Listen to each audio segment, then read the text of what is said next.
Hey, how you doing? Tony Wasinski, official A-Rated podcast, Redline Radio. Here he is, Frankie Bergasetti. Hey, how you doing? I'm doing pretty, I've been better. A little shabby. White Sox let me down. Yeah, White Sox, Bears. The tailgate didn't, though. I'll tell you that. It was a good tailgate. It was a very good tailgate. Yeah, it was filled with Miller Lite, filled with bratwurst, filled with hot dogs, filled with Miller Lite again. Because when you order a light beer, are you asking for a beer that's light on taste? I didn't think so. No, of course not.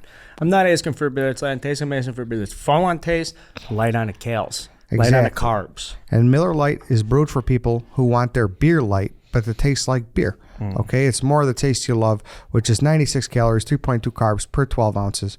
Miller Lite knows that beer lovers want light beer that tastes like beer, and that's why they brew a light beer that's light on calories, not taste. Because what's the point of having beer if you can't taste it? Amen. Been saying that forever.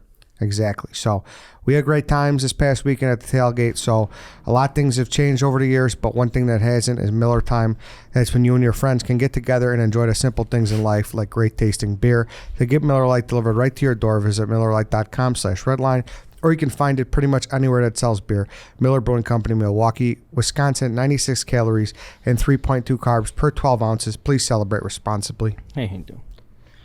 Good morning, good afternoon, good evening, Chicago sports fans. This is Barstool Carl. And Dave. Chief. Eddie. This is Redline Radio, an all-gas, no-break Chicago sports podcast brought to you by Barstool Sports Chicago, brought to you by our good friends at Miller Lite. I know Dave wants to come right off the top. White Sox season's over, but there's a bigger story. Is there a bigger story? We can start there. Ed? We can start there because I'm in a I good mean, I mood feel today. like we have to. I I'll feel say like it's this. just the Bears are so much bigger than I got everybody a else story. rolled together. What do you got? Oh, you have some Yeah. grievances? Well, first off, Chief brought up how I haven't made amends with the puppy. And we're going to get to Bears, we're going to get to the Cubs, and I mean the White Sox in a second. But Danny's withholding the contact information from the puppy from the Muggsy Billboard shoot. So as soon as I am able to connect with him, I will be making things right. Well, Just want to can I say something? That. What? Since when do you let Danny push you around the ring? If He's you not. want that He just- information, you would get the information. I was just about to say this. As a social puppet master, he likes the storyline. He likes to make memes and jokes like you guys do. So Last time I checked, That's all you that's don't work for happening. Danny. I don't have passwords to the account, so I don't know. What account is it? I'm not sure what account it is, but he has the I contact. have all the account passwords. I don't think you Yes, do. Dave, All with right, let's the change that password. pronto. Well, this goes. I back. absolutely. I have. You guys don't remember for him years. having the password on the infamous Thomas Jones Day? Oh, I do remember that. I do remember that. That's when his password privileges probably got revoked. No, I still got But them. I will say, like, having the password, not going to help you. I bet you that account gets littered it's buried. with DMs. That was from 4 months ago. It's so buried. I hope that dog's doing well. Second of all, second order of business, there was an article written in a Chicago news publication about tall bikes, and I think you guys all owe me an apology. All right, what was the article, though? Because you can't just say there was an article written Yeah. and all of a sudden Just about we owe how you a there's fucking like an apology, actual buddy. group Of? of like tall bikers. So is it a support raising awareness article? No, it was just like they documented what the group does. Was it an op-ed that was even remotely negative about tall bikes? No, Was there anything that supported what you said when you drafted tall bikes? but all I said was if it's a douchey move. That's all I said. So I'm saying, was this publication, And you piece guys- of journalism, anything that even remotely supported the fact that they're douchebags? Or did it paint them as reasonable people, Ed? But the point is not about douchey or not. The point is that you said they didn't exist. Okay, now that's valid. That's my point. Have you seen them? Yeah, that's How why I often picked do you? them. How often? I also have seen them. I didn't say they don't exist. I see them so infrequently that I can't possibly have any ounce of emotion evoked when I do see them.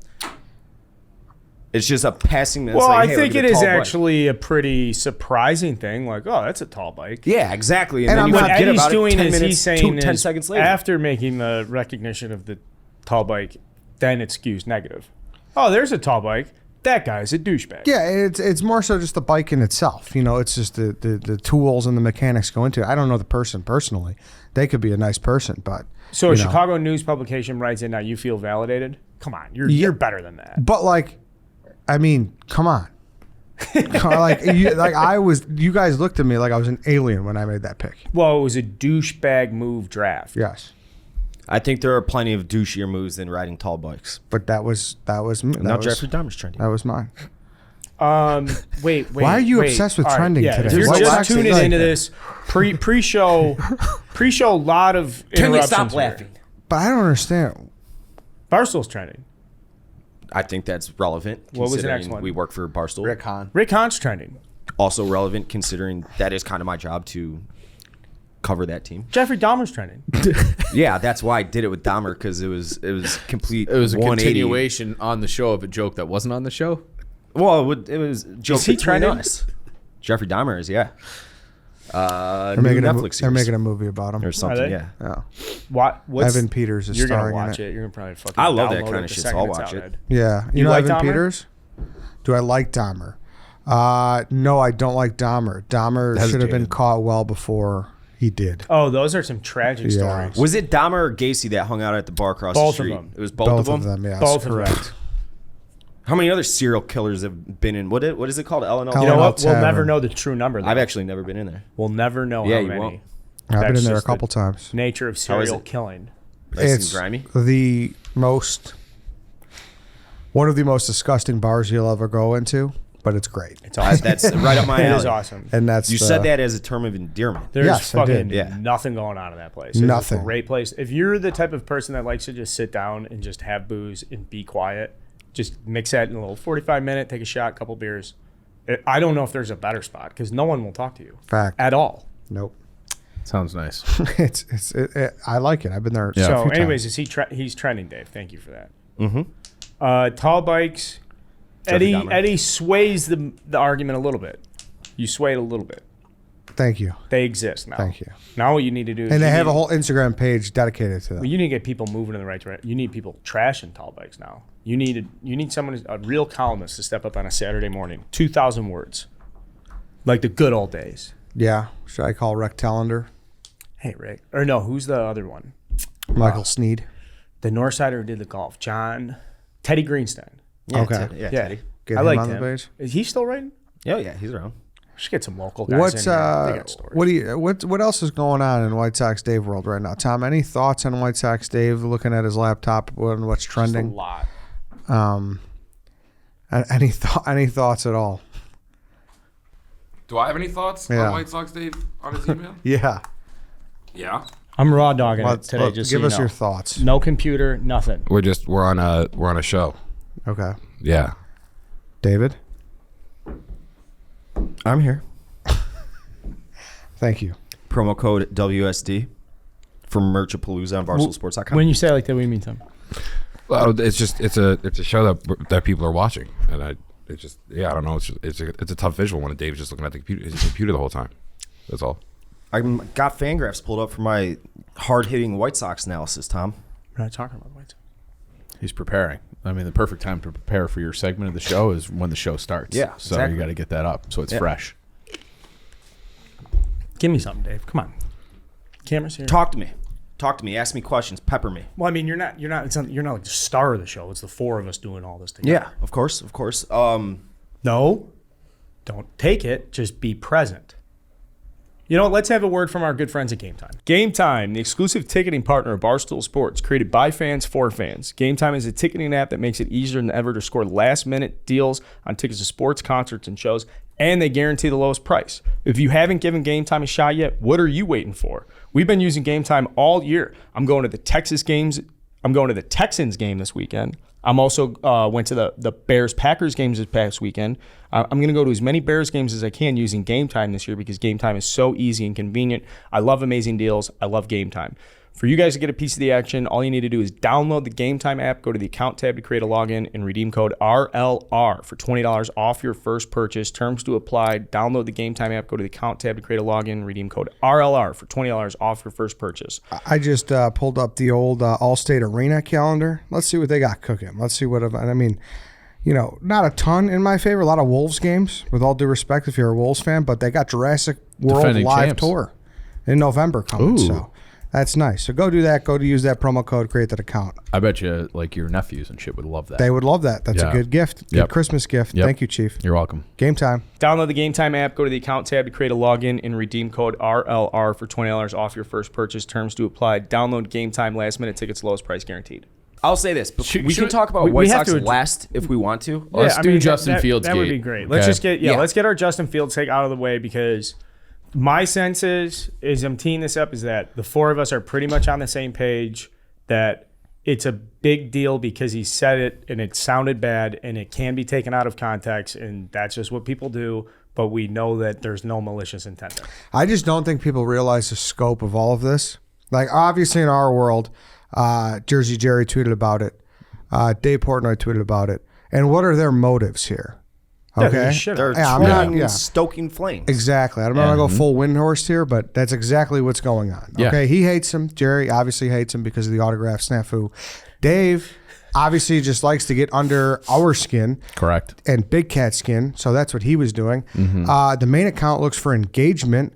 So The main account is. they got their 1,000 retweets. I don't know who's running it today. Yeah, I just got a text. As of 7 minutes ago, they doubled down. We're like, this is a half apology, and tagged Barstool Chicago. Disavow.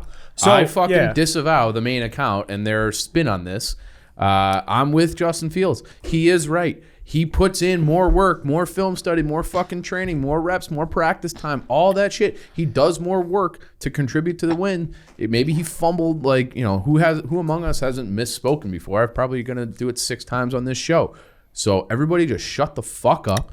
And of course, like, he apologized sort of today, clarified, whatever you want to call it.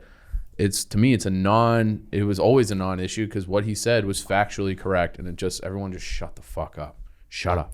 Yeah, so 3,500 retweets on that main one. Like, Yeah. that's what, all right.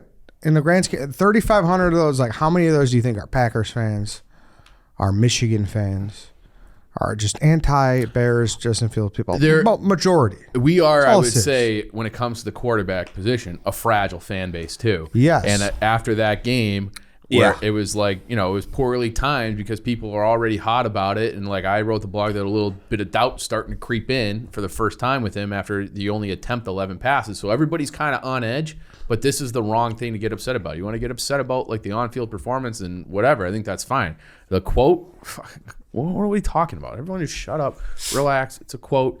Clarified today. It was But never that's a the big thing. deal. I don't think anyone fucking overreacted. I think it's all just troll shit. Oh, come on, I think man. it's all Shut the troll fuck shit. Did you? If Aaron Rodgers said Ed. fractionally of what Justin Fields said, we'd be trashing him, and we'd be For sure, leaning into and it. So that's yes, exactly what the other yes, side is doing. yes, exactly. It's a perfect storyline. The Bears have historic, awful quarterback issues. We've already anointed Justin Fields as like, this guy's legit. He's the real deal. We lose by 17 on Sunday night. It's like the Yes. perfect narrative if you want to shit on us. So yeah, go ahead and yeah. shit on us. I don't. I'm trying to figure out. So are you? What are you? I'm saying you're a there's no little- Bears fans. Like, worked there's up, not or- a lot of Bears fans sitting here and be like, I can't believe he did this. Oh yeah, Oh, No, I think- there were I think- plenty. I think I didn't you're see that. very wrong. The about that. original tweet that went viral, I don't want to call I it didn't- viral, I that didn't had a see- few did you thousand. see that? I saw Yes. it. I don't know. He goes, Yes. "You're on thin ice, pal," or something like that. Who said that? The He- original, he- the tweet that I saw at first that like spurred It all was of this. the main account was Mikey Betts. I believe it was. That's who it was. Yeah, Yes. he- Yes. He goes, "You're on thin ice, pal." Unless he was like, I don't know the guy. I think obviously. there were a lot of Bears fans There was that a struck lot. struck a nerve Did with. you see that, Lance? Oh yeah, actually, like a majority of the fan base, or I guess it was kind of split, but it was I very felt a lot of 50. people. Yeah, Yeah, there were a that lot of- really- I'm not I mad. guess- I'm not I mad. I guess. think it's a stupid comment. I'm not mad he said it. Like, Yeah. I get what he's saying. I think it's very It was stupid. it was That's- I clumsy. think if you're a quarterback, you can't fucking say the word fans and not have something super positive to say about others. Otherwise, don't bring it up. Yeah. Very good point. Very strong right. point. I would say I'm- it's clumsily worded, but it's not inaccurate. He also isn't. I mean, how often? Last year, even too, when the Bears were losing and stuff, like writings on the wall. Nagy's a fucking bum. Like, this is the first time he's standing in front of that podium with like the weight and the expectation. Everybody's saying when he's at Ohio State, messing people up. High school, Easy. I mean, obviously a little adversity, Georgia. But my point is, like, how often has he been standing in front of a meeting room? He's probably as frustrated on Sunday night as he's ever been in his career. and he's Totally. not the best body language, like non-monotone. He's pretty Yeah. He's pretty damn monotone. Yeah. And like, okay, that adds into it for sure. He was like, hey man, the fans, like, they're just not in here. Like, there's a difference of how it could go down, but Tone matters.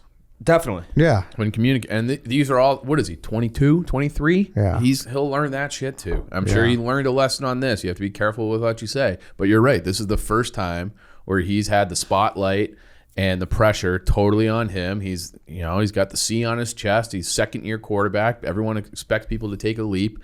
We haven't seen it yet this year.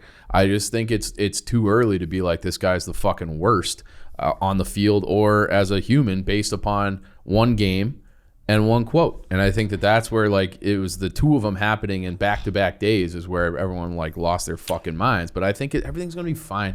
Everybody just chill out. I don't see. I wouldn't think. go that far. You don't think that he deserves more than 2 games underneath no. I think the Eddie's staff? point on the Portnoy said show where you were everything's like, gonna be where fine. Dave was like, well, you don't have a guy, you don't know what a guy is. Your point back to him about, like, we're a bottom 5 roster in the league. Right. We Okay, are. we are a bottom 5 roster in the fucking league. Yeah, Yeah. and I'm not, dude. Just to be clear, like, if we're transferring over to away from the press conference and into the game, like, I'm not mad. Like, I'm hopeful. Yeah. I'm, like, still excited to watch the Bears. I mean, dude, they're better than us. Like, it's hard to swallow when we don't think they are. But, like, you can't, like, dude, the Packers should beat us. Like, that's In Lambeau. yeah, Like, what do we, like, in the fact they were in that game. yeah. If they get that, it's they get it's a that- touchdown game. Yes. So they performed better than I think a lot of people were assuming they would. And now it's like you have to, like, but you got to start trending in the right direction, at least, even if you're not getting results. Like, the Texans is a game where it's like, this is a comparable opponent. You want to look much better against the Texans. But against the Packers, I'll admit that when you go into a game and you were trailing the entire time and you only attempt 11 passes, only one of which was downfield. They're averaging like 9 yards a carry though. So that's True. one thing where, Yes. like, if I know. you're establishing the run and then you're just like, well, we're just fucking running the ball down their throats. Totally. Dude, But- it's disturbing because we still have this storybook that we think, like, continued because it's kind of been similar to the Nagy era so far, you know? Yeah. And it's like, but, like, we just got to, like, push that shit away. Right. You know, this is a new chat. It sounds cliche, but it really is. Yeah. But it's like, what? We're in a situation where we can't get our best offensive weapon, and besides Montgomery and Darnell Mooney involved. This is Allen Robinson all over again. But it's Yeah. like, no, like, you need to, But, like, to your point, maybe moves. and like, just short memory. Yeah, I don't know if they started bringing up 8-9 in the box to stop the run. It didn't look like it out Sure. there. But typically, when you're getting 8 yards of carry, I think it was 8. I think Monty You don't averaged stop giving the ball. 8.1. Yeah. sure. And I love the old, like, who was the old Ohio State coach? I'm blanking on his name. Woody Hayes, where he's like, I run the ball because when you throw it, only 3 things can happen, and 2 of them are bad. And I think people, like, dismiss that now, like, with the analytics. But I think there's truth to that. It's either going to be it could be completed, intercepted, or incomplete, and 2 of those things are bad. And so I love running the ball, run the damn ball. But you would think that they would be able to run play action out of that, take a couple shots, stretch them out a little bit, make some big plays happen in the outside the pocket running. It just never materialized. They never even tried. The fact that they didn't could have try set that makes up. me. But they could have set that up because at a broader level, to win that game or be competitive at the end, the Bears have to have time of possession, and that's more than just getting first downs or stringing first downs together. So I think there is an initial emphasis of getting the ball on the ground, getting the clock moving, like to the Yeah, you want to shorten the game. Yeah, definitely. Dude, call So me I a think pussy, though. now, but if it's 24-10, 4th and 1, they score the touchdown, it's 24-17, and he gets the ball back.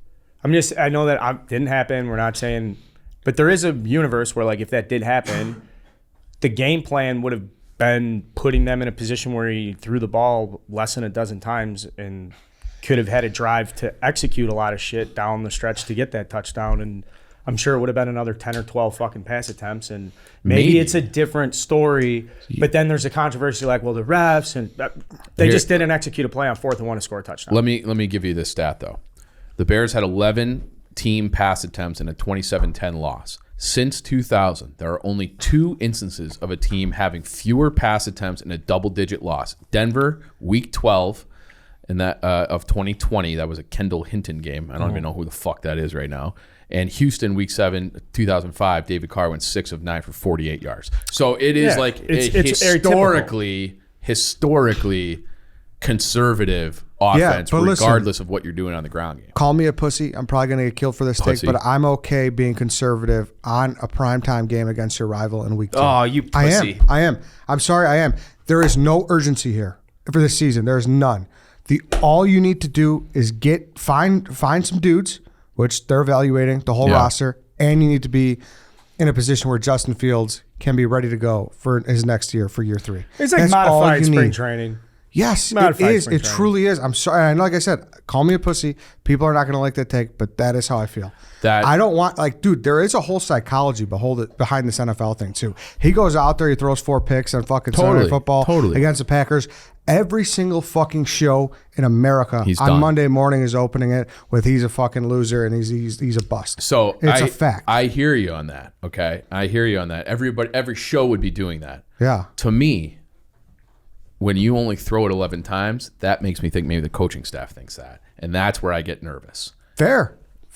Yeah. Very fair. Yeah. However, I am choosing to go with my beliefs. Okay. All right. But that's where Yes. for me, that's where the doubt came in, because after all the full training camp, all the OTAs, everything, you're week 2, it's not a fucking torrential downpour.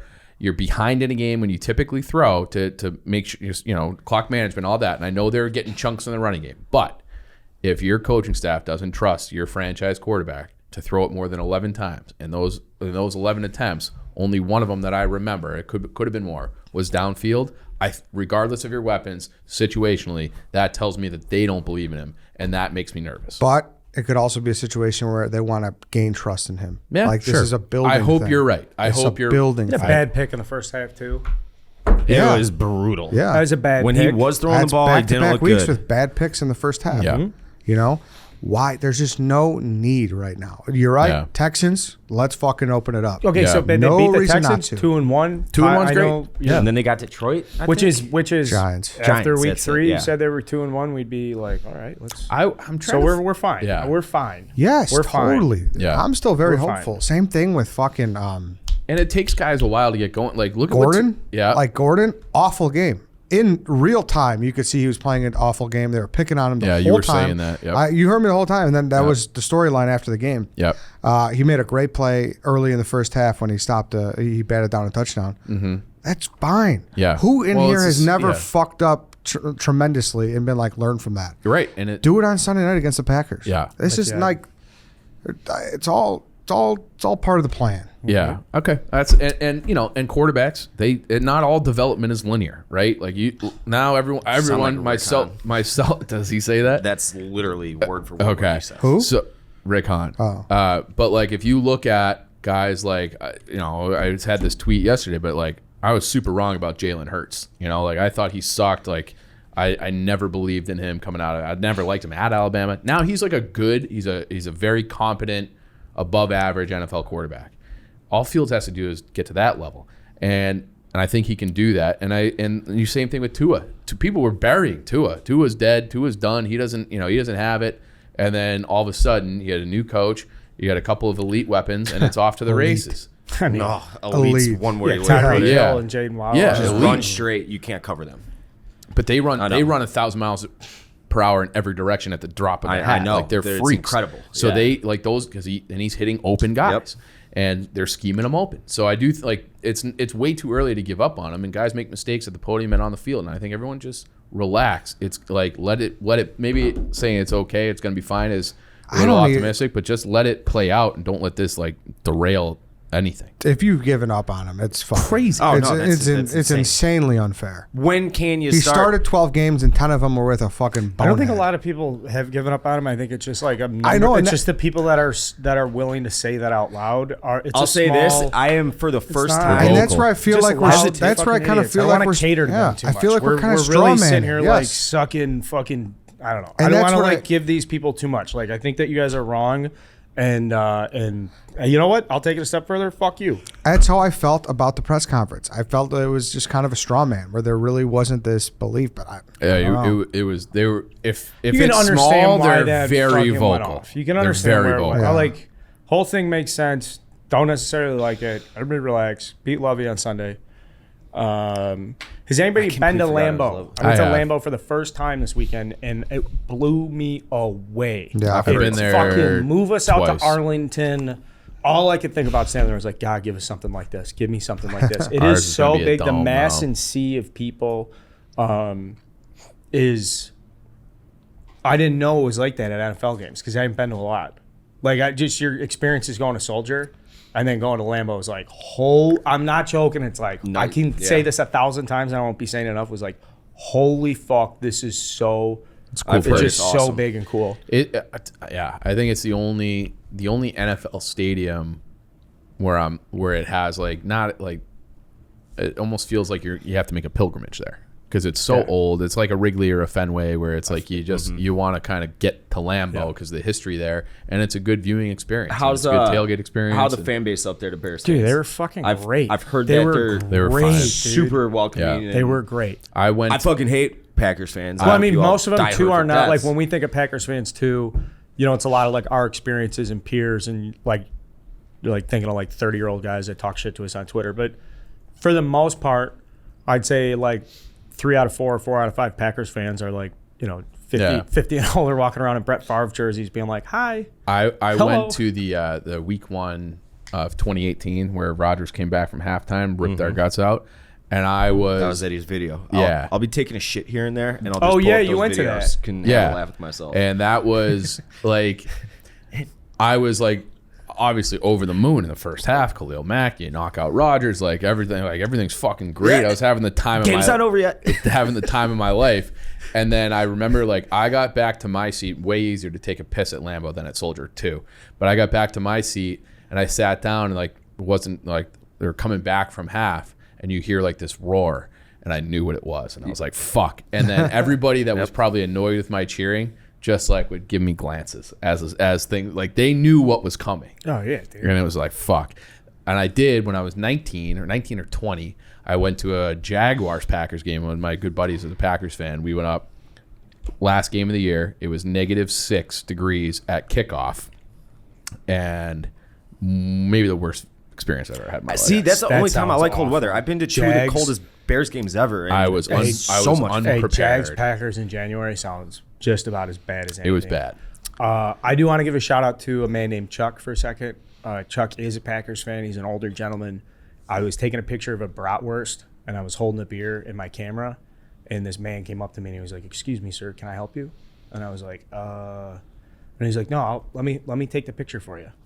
And I was like, "Yeah, sure." He's like, I know I'm old. I know how to work those things. You got your hands full. So he took the picture and then he was like, "Is this okay?" And I was like, "Yeah, it's great." And he gave me the phone back and he was like, "No problem, buddy. Enjoy the brat." And he was like in a Packers How jersey. was the and I was brat? like, "Damn, Chuck." Chuck, dude, what are you doing? Are you guys playing psychological warfare on me right That now? I would be freaked out too. The brat was so fucking undercooked. It Oh, was that the looked worst. disgusting. It was the worst in-game food experience of my life at any level of any sport, Really? professional, amateur. And Soldier's not good either. No, they Soldier's can't be bad. serving that. Yeah. I thought that's how people in Wisconsin like it was raw. I had half of it. I don't know. That did not look good. I don't know. was How do you tough. not get How do you not nail the brat? The brat has to be flawless. is that a football thing? But then people said no real Packers fans are in there eating brats because they filled up on them. In Yeah. the I parking did lot. see someone had like a cheese curd with ranch and like the cheese sauce. It was like a nacho little Oh, that's interesting. tray. That's nice. And it was Yeah, intriguing. cheese. How about this? The tailgate lot we went to, they have like a big tent, and the tent is connected to the bar. Bar's much smaller. The tent is gigantic. It's like the outdoor or whatever.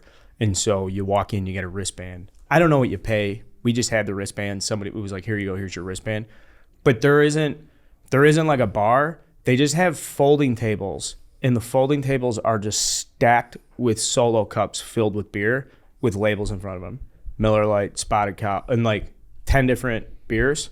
So all you do is you just walk up and take as many beers as you want for That's pretty the fucking whole cool. thing. You don't have to talk to anybody. You can just I've go up decided and I'm take going beers. next year. It was probably the most like accessible tailgating experience I've had. It's great. Yeah. I have one other thing about this What? Justin Fields thing. Okay. He Let's did come back. mention Barstool. Let's go Just quickly. He did? Okay. Yeah. He did. He did. Thanks. The like Jersey Jerry just tweeted out like the picture of the guy who was going super viral. Like, oh, like I've been dealing with this. I've only been with you talking to like the girl filming it for 2 months. I've been dealing with the Bears for 22 years. You guys see that? Yeah. Okay. Great so clip. super viral. That guy's like a professional TikTok guy. He's got 500,000 followers on TikTok. I thought that video was clearly staged. And it's like you take a video that's going viral on TikTok by design and put it on Twitter where it's wildly different audiences. And people don't realize that guy is a stand-up comedian who was doing it for a reaction. And like looked scripted, looked fake, and people are buying it hook, line, and sinker. Like that guy, that's what that guy does. Like, I liked it. Yeah, but like you can like it, but it doesn't mean it's like off. It didn't So feel is Jerry authentic. ripping on this guy as a Barstool? He's like being like he's taking that guy's side, not knowing. And I've seen a lot. That clip went super viral. That guy is just like he's a stand-up comedian who does this like for a living. So like even that guy is not being like super genuine. He's like capitalizing on Bears. Like he's just reading the room and manipulating the audience. Like it's not a real take. But now Jerry's taking that. Yeah. now. Well, a lot of people. I have an are. announcement really quick. The tweet was deleted by Barstool Sports. No, I've been doing damage control on my phone over here, talking to so have I. people from the Bears. So about Justin Fields. So yeah, Well, like, inside he- baseball, you want to spill any beans here? Who No, you I don't talking want to to? say First his. names, I don't last want to names? say like who said it, but or who I was texting with. But he was like, yeah, like he's very annoyed with like he would say not pissed but annoyed, at the at the main account and like people and I'm like, well, we have 200 people who work for the company. Like it's more of the like that came from New York, didn't come from Chicago. Like, Yeah, that kind of, so yeah. I'm just saying, like it's That doesn't represent anything right. close to what we feel. Yeah, Yeah. but he did mention Barstool by name in that press He conference. did. No, we are big. Dave is huge. I am big. That is true. Yeah. You know what though? To be fair, like he said though, it's like a good thing to know. I just saw he said I don't want to be as much of a robot. I do want to show you guys my personality. So I saw that That's too. I good. think too. we made progress Yeah. on this little non-issue, non-story. Yeah. That's good. Hey, let's talk to our good friends from Innovative. Is managing your ADHD medication a pain in the butt? Then we got to tell you about our good friends at Innovative Care. Visit innovativeadhd.com for all your ADHD medication needs. Getting your prescription refilled is a hassle. Having to go to the doctor, it's just a pain in the butt. Innovative Care is the perfect solution for you guys to manage all your ADHD prescription needs. It's online, it's quick, it's easy. It's not some phony jabroni clinic. These are real doctors. You meet online for a quick initial assessment, and then you get your prescription for your ADHD management filled online with Innovative Care. You must be a resident of Illinois. Insurance is accepted. That's great. Huge. That's great. Huge.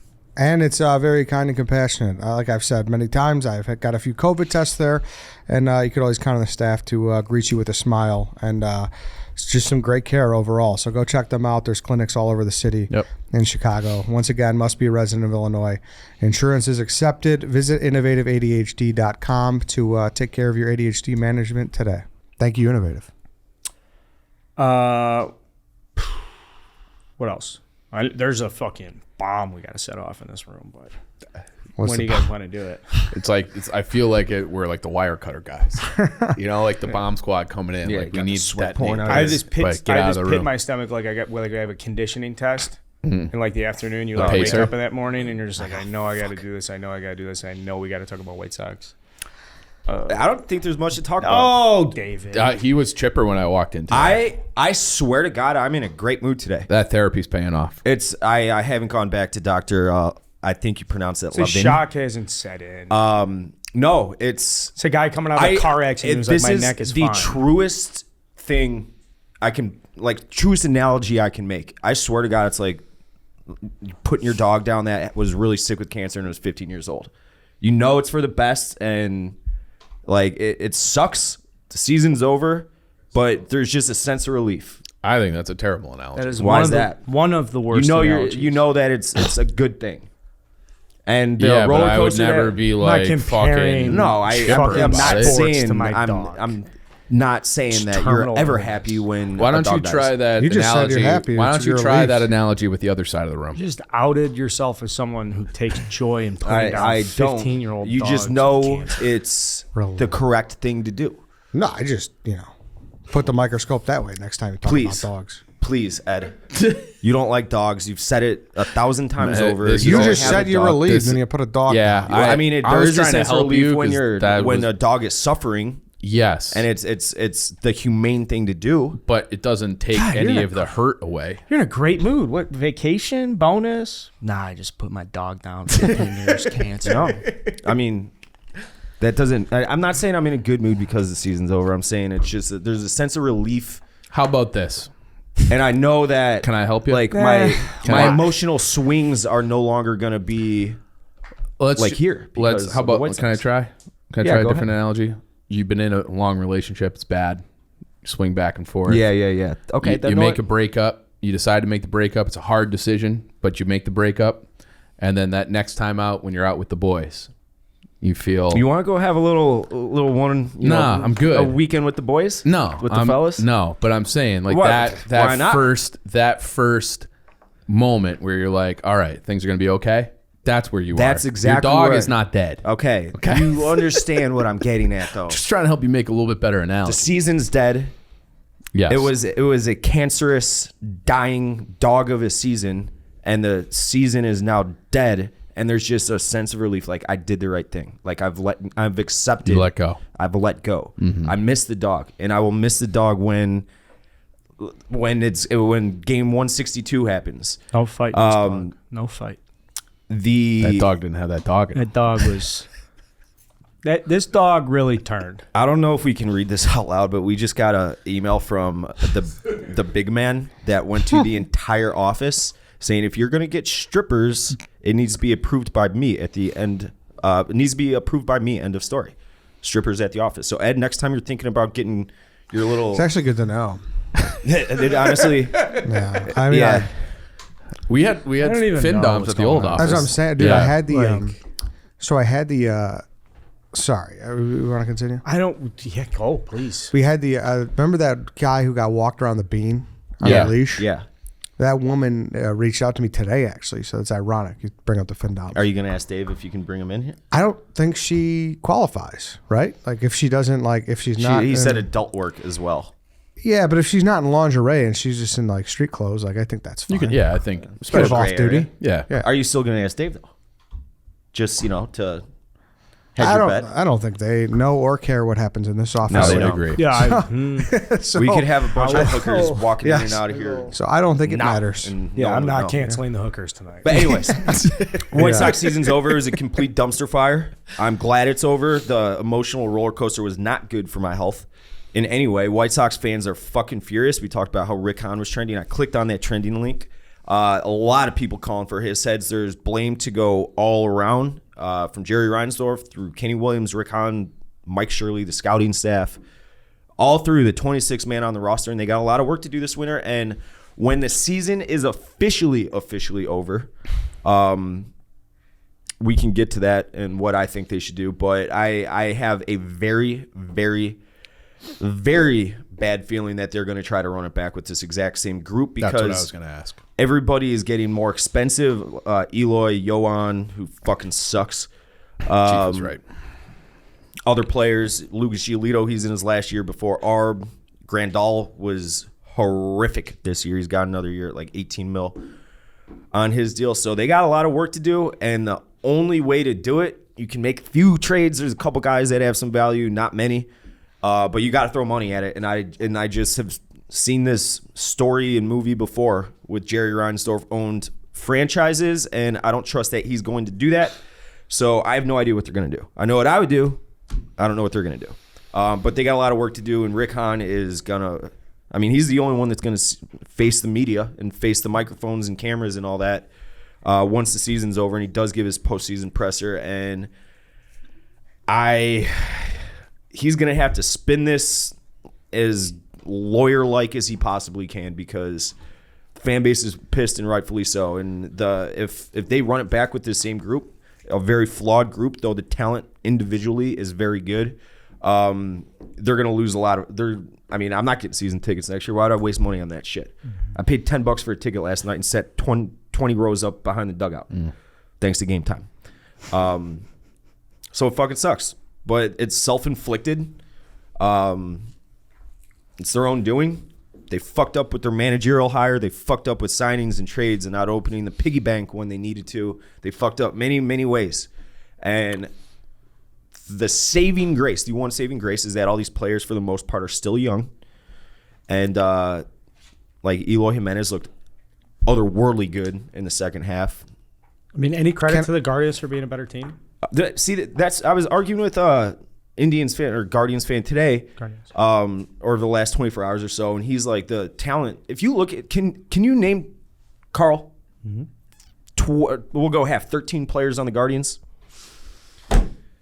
Maybe. I don't Exactly. know. That's a very specific question. It's a very specific question, but my point is that like the talent 7 from right 1 now. through 26 isn't any. It's not that good. I mean, that's not fair. It is fair. They're the youngest team in Major League Baseball. They're mostly homegrown guys. They have the lowest strikeout rate. They have the highest contact rate. They're Fucking- a completely it's- different team. They play, but that's what the I Guardians watched built. that team and so play I'm just trying to wonder a if there's shit ton. any regular They amount of play credit to clean- them for creating a different type of team. No, of course.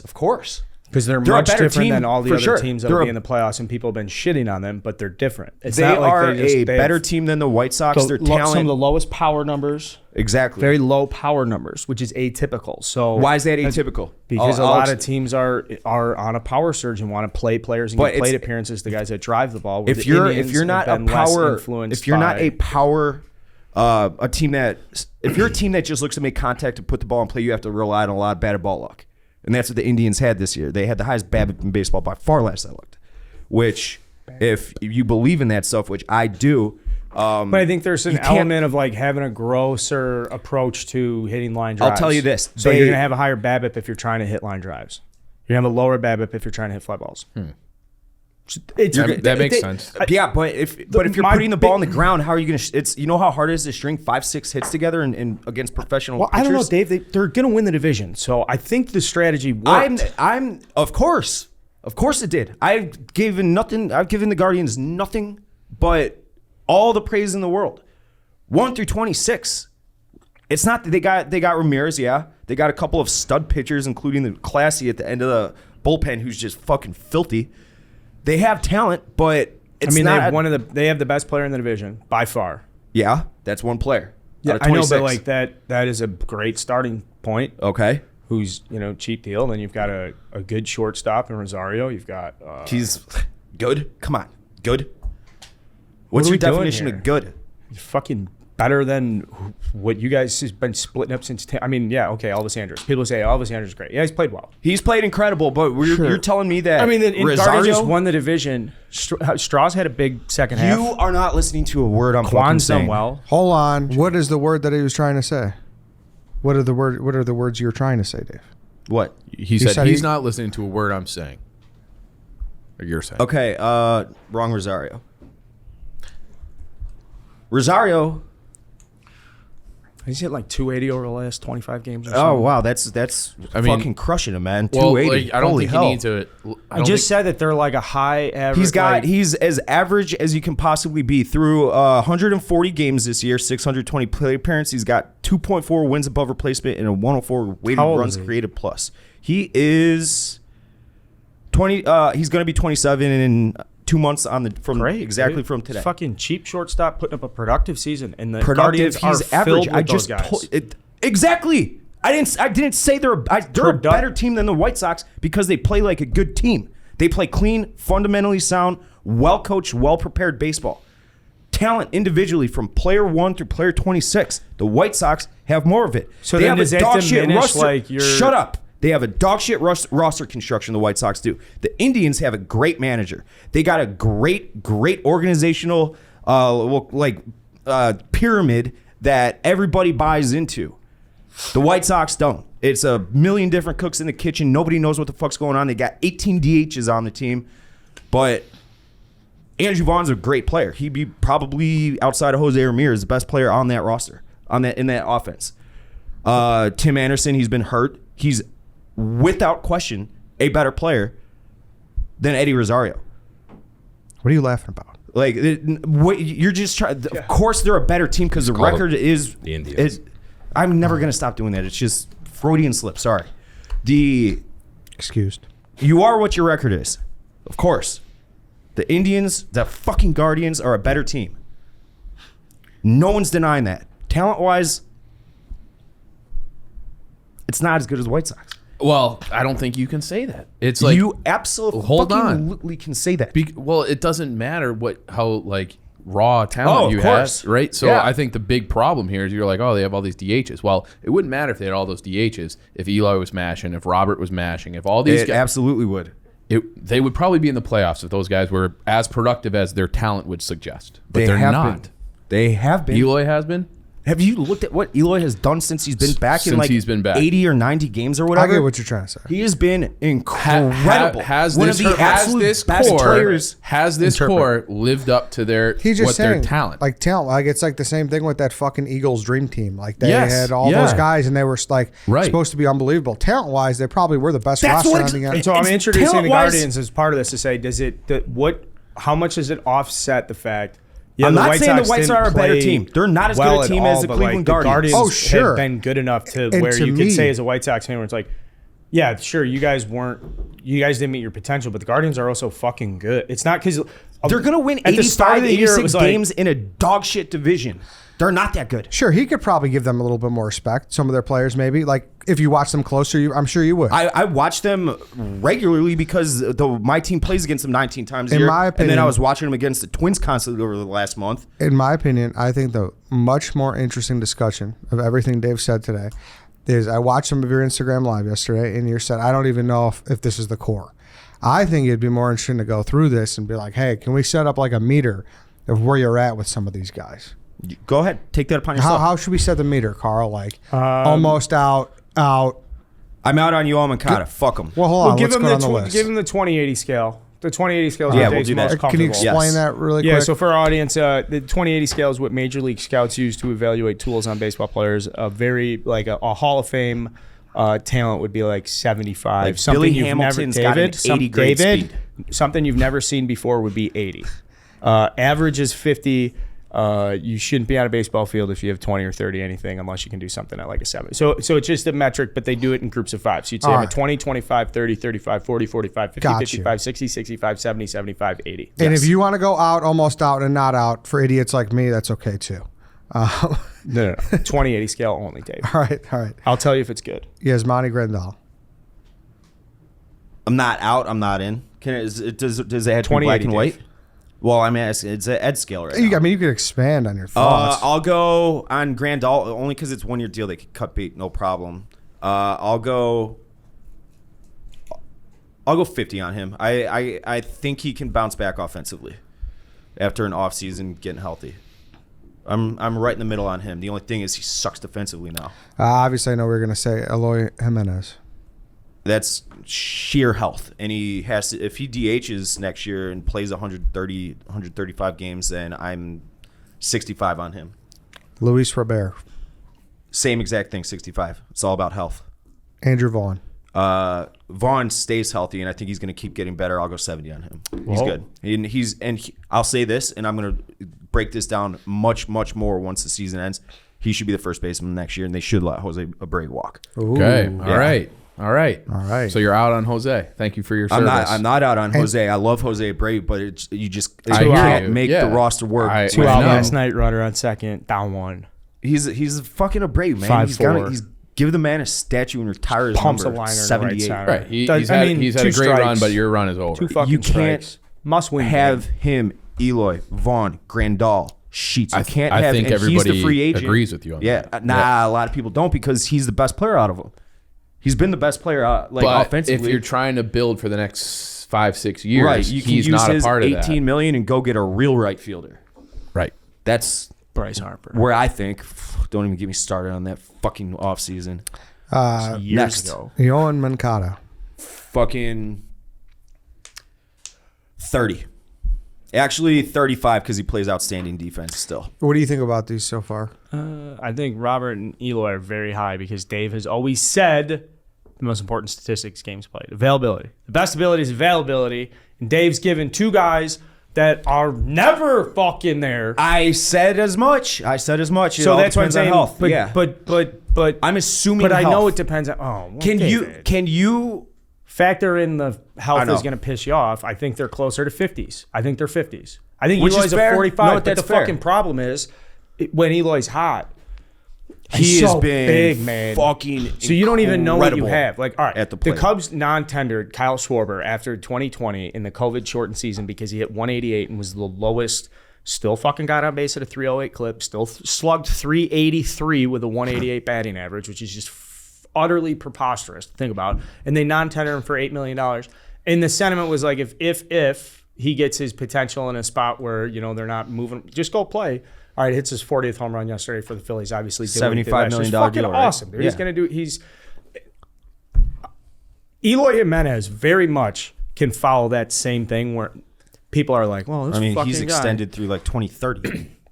To the extent of he just can just go play. He just needs to play. They just be fucking healthy. But I know that's really frustrating. That's honestly, I think it's like a sixth tool, almost. Are you And the like more- a year the- away? These guys take. It's like you can tell the guys that are consistently unhealthy is not on accident. They do not take care of themselves. Tim Anderson and Luis Robert. Come on. Now, there's some instances where it's like you can't do shit about that. There's some stuff you can't do shit about. Mark Pryor getting hit in the That's what I'm fucking saying, though. elbow. Remember when the Cubs well, of got to the course, point where yeah. they're like, hey, we can't count on him. Like, whatever he gives us is gravy. Like, we're just going It's to. extra, yeah. Yeah, like, well, what point are you a year away from that? Like, another year of injuries from. Yeah.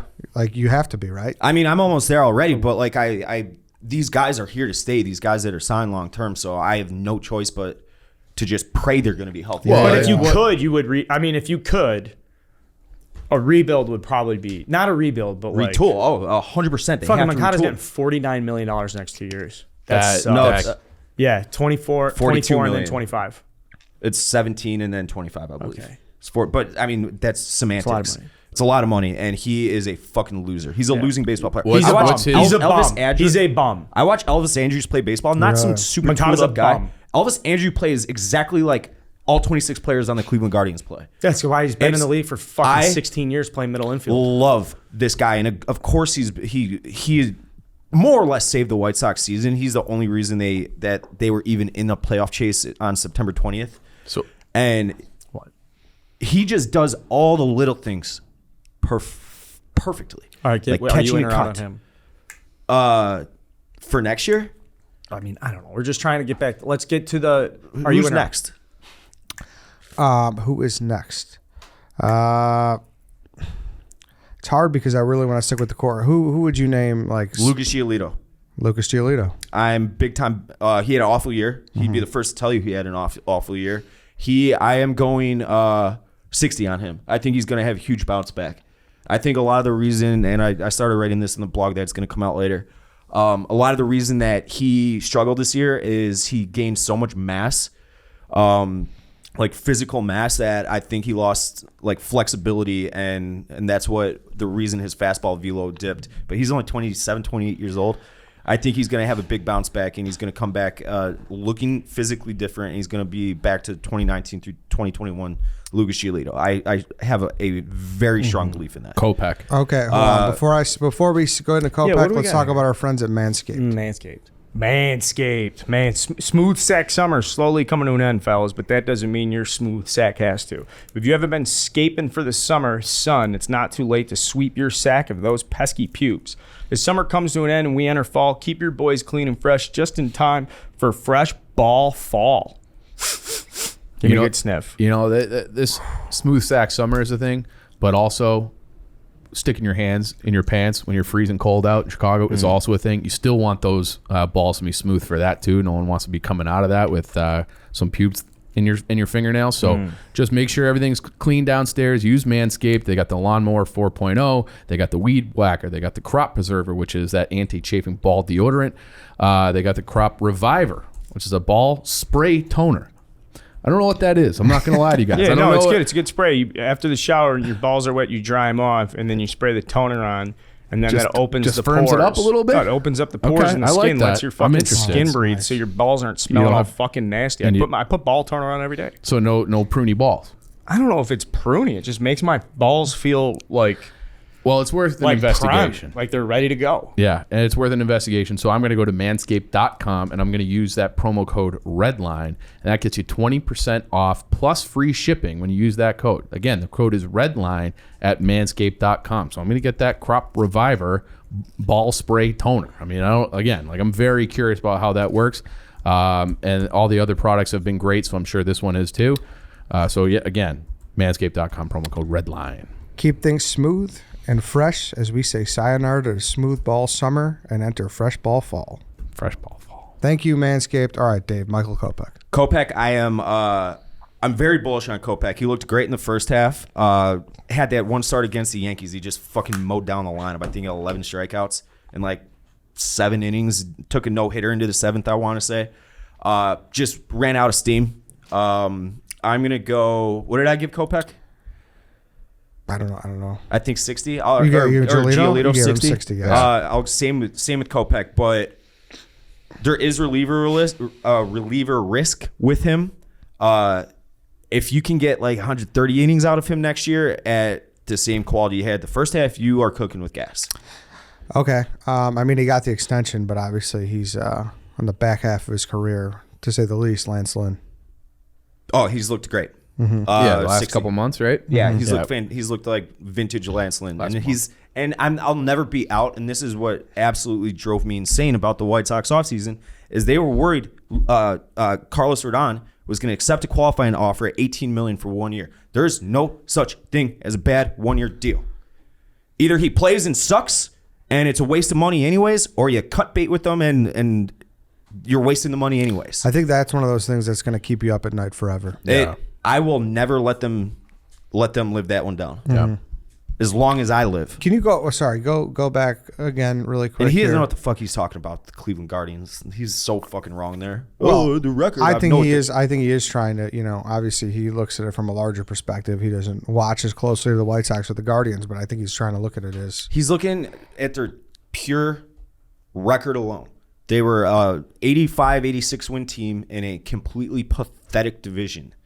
That doesn't mean they're a good team. They play correctly, and they were winning in spite of a lack of talent. And Do you agree with him that Moncada's a bum? He sucks. Yeah, I can't stand him. He's a fucking dog. What do you think it is though? Like what? Really, I don't think he gives a shit. Yeah. So like He got then paid that would big be- already, and he's Yeah. gotten paid twice now because he had a monster signing Yeah. bonus out of Cuba. He was one of the last ones to get one of those, So then Big what do time you bonuses. like? Does he have any trade value? Like how do you? No, Because they can't. no. You can't be like for future considerations just to somebody to get him out, get out from underneath that $45 million. You got to pray to God that he bounces back next year and the year after, and That's tough. yeah.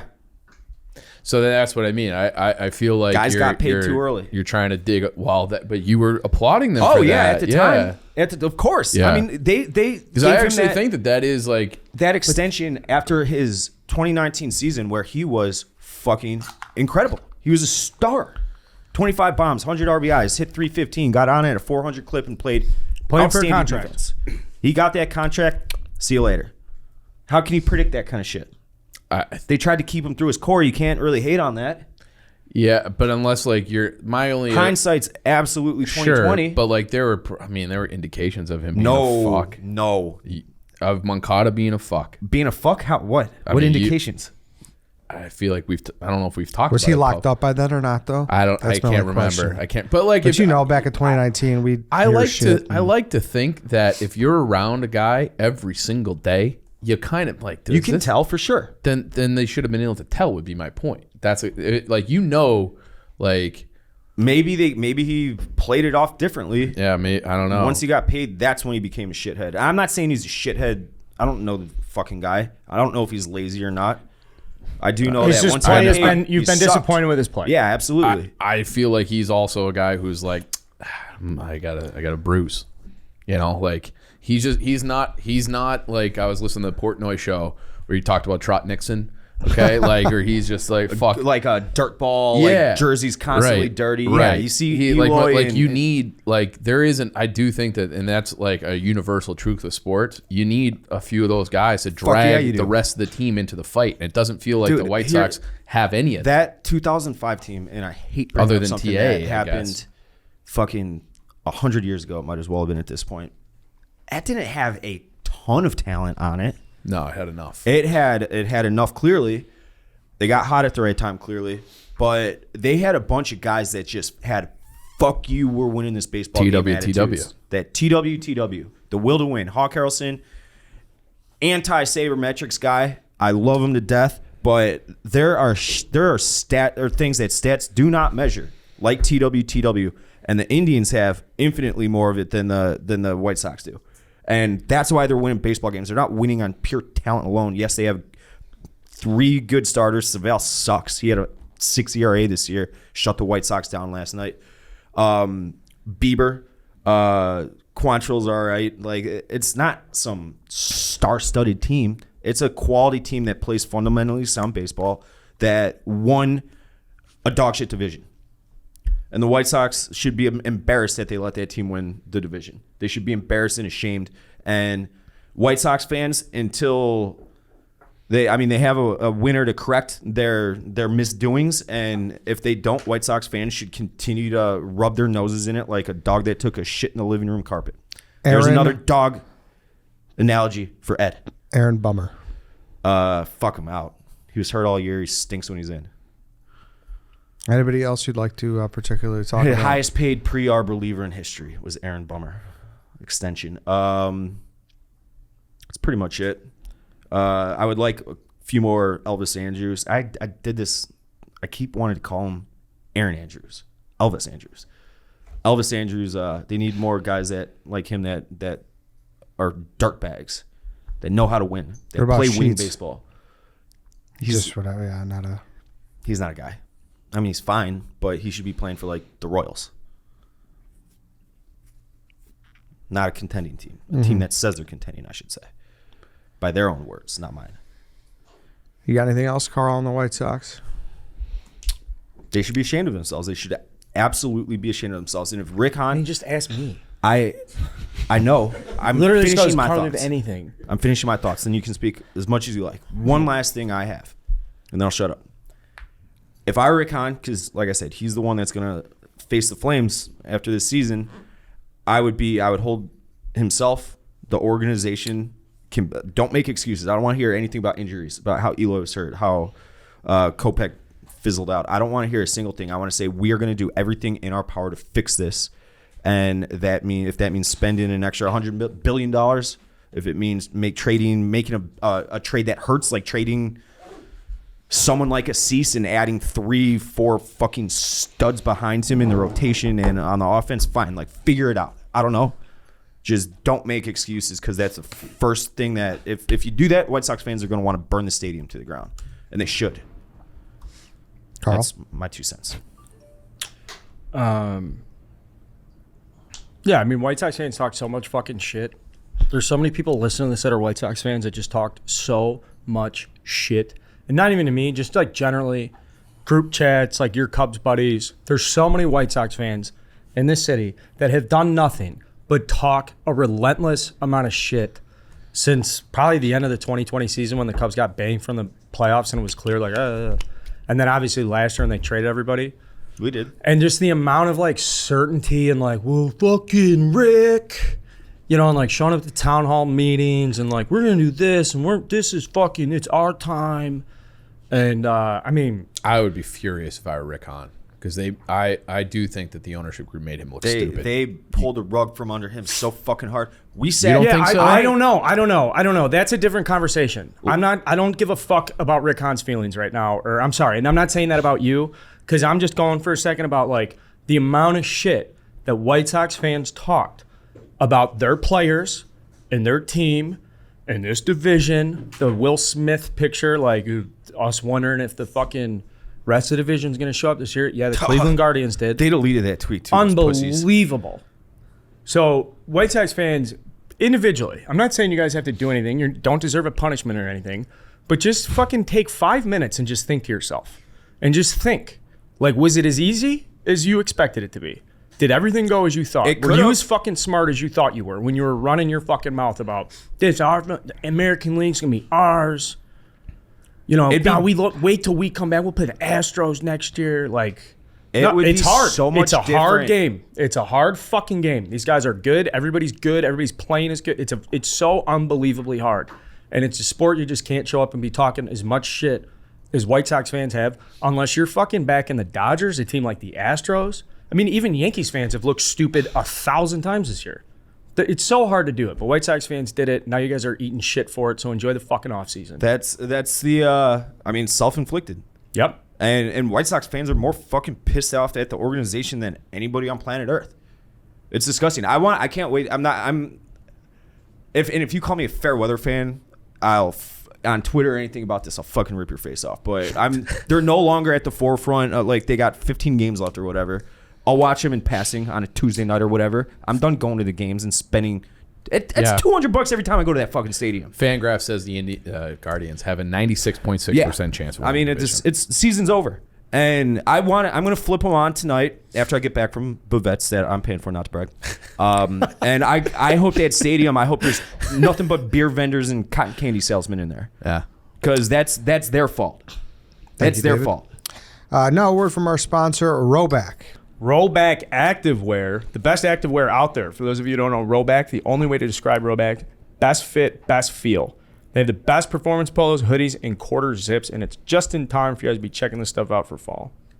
I love Roback, and I especially love like their whole social team and just the whole crew over there. They're big Barstool fans, and they just get it. They're just a Yeah. company who gets it, and their products speak for themselves. They really do. If you've ever worn those hoodies, like Yep. you could go out there. I mean, it's fall. Like if you want to wear one of those to a golf course that's not too fancy schmancy, it looks great. You fit in great. You feel good. You don't look like a slob. Fall starts today. Yeah. Okay, it's 50 degrees. It's fall weather. You got to be going with Roback. You want a little true story? I was on the phone with our merch team maybe like a month ago, and they're like, are there any brands that you want to like work with as Barstool Chicago? I'm like, I would love to have Roback. That is a true story, because every time I see these other brands inside of Barstool wearing their stuff, I'm like, that looks sharp. That looks great. Like all their products look awesome. So I'm thrilled that Barstool Chicago is finally partnering with Roback. You'll love this too. Okay. They have a huge announcement. The brand new performance joggers just dropped, and they're taking over. I love a jogger. And they're not kidding. And they say these things may be the best joggers that they've ever made, because functional, versatility, comfortable, they check every box. And that's another thing you need for fall. That's like prime jogger season as far as I'm concerned. So if you go to roback.com, they're giving you 20% off your first order if you use promo code RED. That's spelled RHOBACK.com. Again, 20% off all polos, quarter zips, hoodies, and tees with that promo code RED. And don't forget about those brand new performance joggers either. Like, you should be getting your whole like Sunday, fun day, Saturday college football outfit attire for the fall at Roback. Beautiful. And 20% off is huge. Thank you, Roback. I'm excited for fall with Roback. Well, Dave, at least you have the Northwestern Wildcats to look back on. You can go ahead and gloat. That's another bunch of fucking losers. Oh yeah, I mean, but not a major grievance, but you should have been like. I'm surprised you didn't have a little something. Can I tell you the conundrum I'm in? And so, just for our audience, Eddie is a Southern Illinois Saluki. They played Do Northwestern you like this week. root for them? That's the problem. Yeah. Yeah. That's the Won. problem. And like Northwestern's been so fucking good to us. Yeah. I love Fitz. I love my guy Alex Spanos. Like, it was just very hard for me to really. Yeah, but like- easy to lean It's into like- it. You're an alum. For sure. Just That's say, why hey, you I know what? tweeted a little bit. I'm going to wear the hat. I'm going yeah. to wear the hat today. Yeah, I told I'm the sure you got a offensive few line. polos. So we I weren't going to work come for in the here team. today and start Yeah, I doing know, a that's Southern what I'm Illinois saying. football segment for the rest of the year. I We weren't know. going to ask you to travel with the team. It Can was you like, name know, one player on Southern Illinois? No, but I know the head coach. I actually did a radio package on him, like real deal, like on NPR radio package on it. Yeah. We should pull that and play that. That would be funny. It was his first year being head coach, and it's like, yeah, I'm talking like this, and Southern Illinois Salukis, Nick Hill, Oh, I'd quarterback love coach. to hear that. I'll find it somewhere. But yeah, it's good. It's good for the school. It's Yeah, it's good cool for- yes, yeah. it's good for the I heard university. the fans were loud. I usually go to most home games at Northwestern. I didn't go. I'm like, oh, they're going to beat Southern by 30. You know? Yeah, exactly. I heard the fans are super pumped though. Good for them. Yeah. I mean, Northwestern also. Yeah, I'm happy for them. So that's great. But like I said, It's hard because, like I said, Northwestern has been very good to us. Yeah. And I like them too. But Unless you go to like a Big Ten school. What's going on over here? I Is that a can't- spitter. It is. It is. It didn't spill. Like I don't. I know it's not apples to apples, and I know dip it in a San Pellegrino bottle. that's all I had. We get Cortino last night. It's a little What the fuck is dignified, going though. on? I was at Yeah. the fucking baseball game, dropping money on that loser. Those losers, putting money in Jerry Reinsdorf's Just carrying pocket a so he liter can. of San Pellegrino. He's watching it all. Hey, watching you it know all what? I day. need a spitter. I love sparkling water. I It's drink great. it like 3-4 times a week. More serving size, but never mind. Like I couldn't give a flying fuck how North Central does in any sport. Like when they're on ESPN in the national championship, I'm like, oh, that's cool. Yeah, it's different like for the same basketball. It's Yeah, different. because Yeah. they're actual good at basketball. been. They have been good. yeah. They've had a couple Sweet 16s, Yeah. and it's D1. Right. It's D1 AA for Yeah, football. But like I did FCS. work for the team. I'm very grateful for my time there. I haven't just had any. I haven't been in touch with them since. So Yeah, but it's borderline impossible to be passionate about an FCS, Right. unless you're like North Dakota State. Or yeah, no, it something. was fun. I went to Yeah. the Fargo Dome when I worked for them. Yeah, and sure. that was a cool experience. Yeah. Like going to fucking. It was the opening day of deer season. Oh, It was like the most empty the stadium has ever been. Yeah, I think they said there's like. yeah, I fucking love that. I think they said there's like 500,000 people in like North Dakota. I can't wait for deer season. And like 450 Talking of about them have their hunting license. It was really funny. But yeah, good for the Salukis. Good for Nick Hill. He's a good dude. And this is on the heels of them losing to a school that I didn't even know was a real school, Incarnate Word, I saw that, but they by Incarnate like Word. 40 points the week before, and wanna- then they beat a Big Ten school. Go fucking figure. they got someone on their staff, right? I remember they had Pat Knight, like Bobby Knight's son, was their head basketball coach for a minute. I don't know if he still is or not, but Oh, I'm looking it up. yeah, it's in Texas. I'm pretty sure. Okay, while you look that up, Illinois plays Tennessee Chattanooga. Tennessee Chattanooga's got a big chip on their shoulder. Why? 4 versus 13 this year. Everybody just yeah. keep your eyes peeled. That's all I got to say. Illinois football. Illinois is actually the only team that looks any good. Like out of obviously Michigan, Ohio State, Penn State looks good. They're 2-1. They get 3-1. I mean, they pounded a Power action. 5 team. That's more than a lot of Big Ten teams can say right now. Pat Knight, Coach Lamar. That's I had that confused. Yeah, Another that's- nondescript Texas 1AA school. That's it for Illinois. No, I was doing that while you guys were looking your Yeah. your stuff up. I don't have much else, but Want to talk some Bulls basketball? I don't. No, but look at we can just quickly do Notre Dame. Can we just agree that Tommy Reese clip was fantastic? Oh, it's awesome. Like that's Oh, yeah. that like if you have a kid on the phone, like, Drew Pine, making excuses. I don't know what Drew Pine was saying, but Tommy Reese losing his fucking mind. Like, and then like the offense kind of clicked in after that a little bit. So they got the win. Good for Freeman. They got North Carolina this week. If you can't put up points against North Carolina, that's a big problem. It'll Even though be that's on the fucking road. 45 game. I hope the defense. Notre Dame's Nah, defense is okay. it's been good, They yeah. should. I hope they should win that game. I think they can win that game. I think they will too. But it's obviously a different vibe for the season. Tough day to be wearing green jerseys and having Manti Te'o come back. Like that was like, oh boy. But at least they got the win. But this is already it's a lost season. So there's not much there. God, that's fucking tough, man. Yeah, it's tough. At All least right, we so got- are you excited for that it's no longer going to be that way? We never really got into that. No, what's no longer gonna be that The way? expanded playoff, where when it because that got voted in, right? They're going to 12 teams. Yeah. So if it goes to 12, like you're technically not dead right now. Oh, it's not happening this year. Though. I know. Yeah. I'm saying like for conversation's sake right now, are you excited when your season is no longer dead in week No, 3? because I think it makes college football worse on a whole. Like I like the fact that every single game really matters.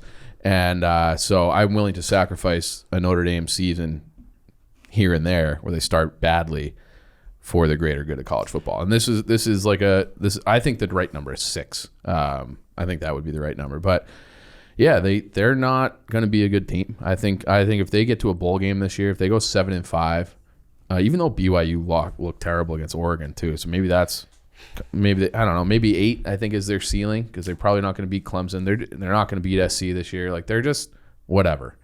And it's tough. It's tough. It's a tough year for us a tough year for me for sports for fucking everything.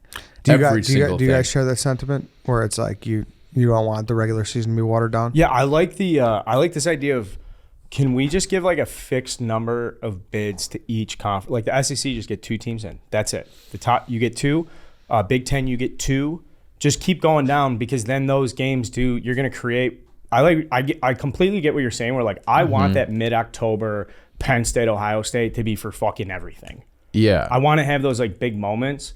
There's just too much discretion in the playoff format. There's too much like, and I would like to have a fixed bid for non-Power 5 for the long term.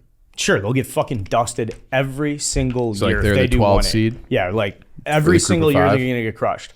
But they're going to be a little bit better the next year. They're going to be a little bit better the next year. And then it's going to, 1 year in 2 decades, something crazy will happen, or the money, like I think it's a good way I to think kind the of transfer like use portal that. will accelerate that. I like that idea of one group of 5 team getting in, but maybe they have to win 10 games or something like that. Yeah, have a high threshold where yeah. it's not just like some 9 and Like, 3. you don't have to be- But even then, it's like that's still kind of cool. It's still kind of cool if you have like a Yeah, but I don't for know. sure blowout in the college football playoff. Like there's still the one I versus mean, 16. there's always a for sure blowout in the college football playoff. But they're if Michigan State historically, 1 versus 4. Like if you Yeah. had Michigan State play a different team, that'll be a competitive first round. yeah, no, yes, You'll get more competitive games. I agree, but you'll get you'll get more like that. Whatever let's say it's the I don't know how they would do it, like a 5-12. I think that would probably be more competitive. it, yeah. Or 6 versus 11 or do whatever. 5-12. Like that would be more competitive Iowa than the loses 1-4. to Appalachian State. Whoever that is. My point about the watering it down is like, I think, remember that year that Iowa beat Michigan, and that's how Trent actually got to New York, because it was like that huge upset. I think that game to Iowa, or maybe it's even when Illinois in the odd year beats Ohio State, like that means more than like sneaking in as a 12 seed. Like that, like the fact that they ruined somebody's season, it adds weight to it, and it gives them something to play for. It's like, we lost to fucking Michigan State, or we lost to Maryland. Who cares? Like we'll go 10-2 and get in. Like that sucks. I'm not saying I disagree with you, but there is a little something to seeing your team on the bracket. What do you mean? Well, what, Just you want to like- go to 64 then? No, like there's going to be a bracket with 12 teams. Like, Yeah. you know what I mean? There is something to see. You know what I mean? There is something to that, to seeing your little Iowa, whether it's 11 or 12. There is something to just seeing you got a spot in the dance. No, right? I'm Definitely. saying that in years where Iowa goes 8-4, but one of those is beating Ohio State or beating Michigan and knocking them off, I think that's like a more memorable, more special win, that you ruined their season than being like, we beat them, but they went 11-1, or they went 12-2 or 10-2, and they got in anyways. Like it just like it negates like the specialness of that win. Okay, my bad. I thought you were arguing something else. I thought you were saying like the snap bids that. No, like, I think when that's Iowa- cool. when, Like that's like obviously that's the benefit. It keeps more teams like theoretically engaged longer. But I think that the season's so short that I don't know that that's as big of an issue as it is for maybe say like the Major League Baseball, where like an expanded format keeps more fans and more teams engaged. But you also think it's going to keep guys on the field longer too. They're not less people are going to sit out hypothetically. Theoretically, yeah. But who knows? Yeah, I don't know. Training camp started today. Oh, how do you feel about that? Nah. I got like they showed this picture of Patrick Kane. We had like a first day of school type chalkboard thing, and I was just like, man, this hurts, because it's like, what if this is the end? The last so one. the last dance, so to speak. So, but it's this is just a year about establishing a culture and figuring out. They have a bunch of young guys who could be decent NHL players on a good team, but nobody knows if they are or not. So this is a year to find out what you have in Ian Mitchell, what you have in Alec Regula. Is Sam Lafferty a guy who can be a fourth line guy on a good team, meaning that he can be a third line guy on a bad team? Kind of like you're saying, like Gavin Sheets, like he's a major leaguer, but not if you're trying to win. Yeah, right. So they have some guys who are like, are they going to be, average players on bad teams? Are they going to be, guys that are worth investing in and keeping around for when the ship gets righted? And that's really all they're trying to figure out this year. And then just play the right way. Like they haven't played the right way in fucking years since Joel left. They have not like had any discipline about them. I just want to see guys be competitive and play hard and play smart. They've been like the dumbest fucking team in the league for years. And I just want to be like, all right, like we're going to keep it simple. We're going to play smart, and we're going to lose 3-1 instead of 5-2. pretty damn similar to the Bears. Yeah, I would say the Bears have better building blocks. Yeah, they're a little further along. and that is the nature of the NFL too. Yeah, you know, it's a lot. I think you could, and that we see that all over the place in the league. Like you can turn it around quickly in the NFL. This is going to be a long project. Yeah. Well, maybe they're hanging around by American Thanksgiving. They won't. And I actually hope that they're not. Like I just don't want to be embarrassed. You know, like I want them to be like, all right, like, hey, you lost to Winnipeg 3-1. Not that Winnipeg's good, but you played hard and you played right. You limited their chances. You lost, and like, let's go get it. You want them to be hockey smart. Yeah, the White Sox and just baseball dumb. Right, and just play fucking hard. Just play the right way.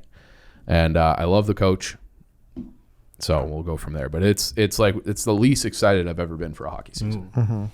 So, Speaking of hockey, hung out with Ronak this week. how was that? nice. The Live event. I'll be quick on this. And we don't have the biggest golfers in the room. Everyone quiets down for controversial Carl.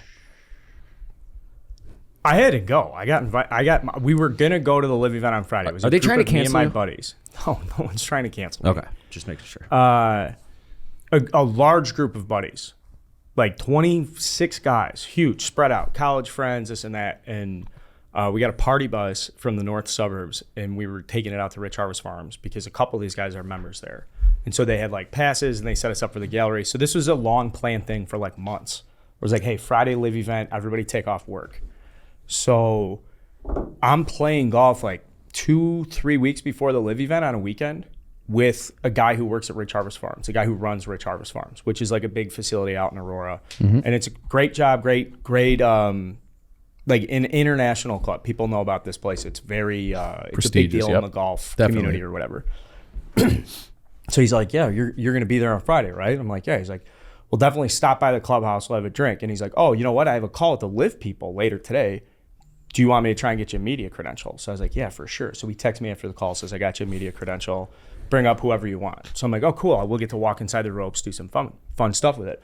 So then the Live people emailed them like 3 days before the pro-am. Was like, hey, does that we have some spots. Does the Barstool guy want to play in the pro-am? And he's like, yeah, I'm pretty sure Carl wants to play in the pro-am. So he calls me. I'm like, yeah, of course. Of fucking course I want to play in the pro-am.